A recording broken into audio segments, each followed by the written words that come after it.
বাগেরহাটে জমি নিয়ে বিরোধে দুই পক্ষের সংঘর্ষে একজন নিহত ও অন্তত ৮ জন আহত হয়েছেন। মঙ্গলবার দুপুরে সদর উপজেলার মান্দ্রা কালীপুর এলাকায় এ ঘটনা ঘটে।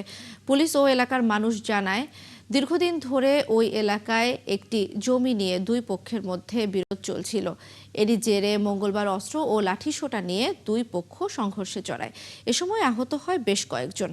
পরে তাদের বাগেরহাট ২৫০ শয্যা হাসপাতালে পাঠানো হয়। এর মধ্যে ইদ্রিস শেখকে খুলনা মেডিকেলে নেওয়া হলে সেখানে তিনি মারা যান। বাগেরহাট সদর মডেল থানার ভারপ্রাপ্ত কর্মকর্তা মাসুম খান জানান, ঘটনাটি তদন্ত করে আইনগত ব্যবস্থা নেওয়া হবে।